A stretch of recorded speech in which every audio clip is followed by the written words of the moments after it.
Mana bu videoni yaxshilab ko'ring. Bu videoda alyumin svarka jarayoni ketyapti va ko'pchilikda savol: nimaga alyumin svarka qilish jarayonida shunaqa shovqin bo'ladi? Bu normal holatmi? Hozir tushuntirib beraman. Professional svarshik bo'lishga shoshiling. Biz 100 dan ortiq shogirdlarni muvaffaqiyatli tayyorladik. Tajribali ustozlar, zamonaviy uskunalar va qulay yotoqxona sizni kutmoqda. Hoziroq qo'ng'iroq qiling va o'zingizni yangi kasbga tayyorlang. Joylar cheklangan. Alyumin svarka qilish jarayonida bizda переменный tok degan narsa bor. Ya'ni tok har doim bir xil emas, o'ynab keladi. Ya'ni nestabilniy tok deydi ruschasiga. Bu переменный tokni ishlash jarayoni tepada 3800 gradus kerak bo'ladi. Ya'ni bu metal bo'lsa, bu to'lqinlar. Ya'ni bizni svarka qilish jarayonida berayotgan to'lqinlarimiz. Tepa qismida 3800 gradusdan boshlab tok kuchlanishi kerak bo'ladi. Nimaga? Chunki alyuminni ustki qatlami oksidniy plyonkalar borligini hisobiga katta tok talab qiladi. Pastki qismida esa 1000 ni o'zi yetarlik. Ya'ni 1000 gradus yetarlik, lekin usti qismiga 3800 gradus kerak bo'ladi. Va albatta bunday kuchlanishning yordamida vibratsiyalar kelib chiqadi.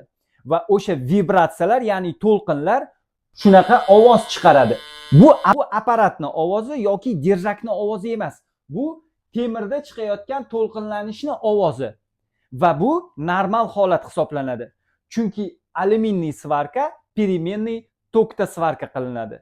Agar bu videoda xato bo'lgan bo'lsa, xato bor deb yozib ketishni unutmang. Bu video alyumin svarka haqida edi.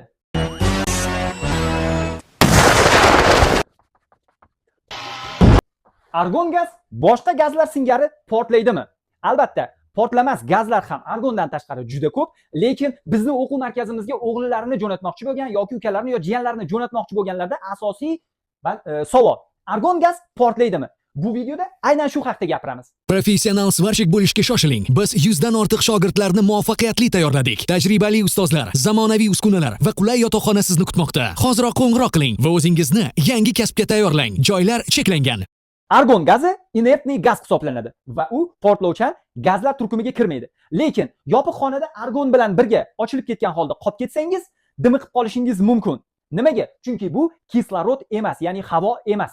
Aynan shuning uchun ham bu yopiq joyda zaharli hisoblanadi. Lekin svarka jarayonida nafas olmasangiz, ya'ni nafas olmasangiz o'lib qolasiz. Bu albatta tushunarli. Lekin argonni yuzingizga qilib nafas olsangiz albatta zaharlanadi. Lekin svarka jarayonida siz argondan tikka muloqotda zaharlanmaysiz. Svarka qilish jarayonida argon gaz sizga zararsiz. Lekin svarka qilayotgan joyingizda argon balon yiqilib tushsa, ochilib ketsa, portlab ketsa va shu xona yonayotgan bo'lsa, argon gaz uni o'chirib tashlaydi. Va argon gaz olov bilan reaksiyaga kirishmaydi. Moy qo'l bilan reaksiyaga kirishmaydi. Shuning uchun ham bu portlovchan gaz emas.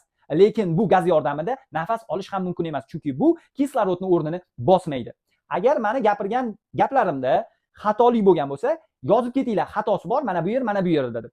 Chunki ruslarda shunday gap bor: "Bek живи, bek учись". Bizda dunyoning hamma bilimlari ham yo'q, lekin o'zimiz sizni ukangizga yo sizga o'rgatadigan hunarimizda keraklicha ma'lumotga egamiz. Va aynan siz bizga o'xshagan va bizdan yuqori darajaga ega argonshik bo'lishingiz mumkin. Va bunda biz sizga yordam beramiz. Va buning uchun videolarimizni ko'rishda davom eting va shunga o'xshash ma'lumotlarni berib boramiz yoki o'quv kurslarimizga kelishingiz mumkin.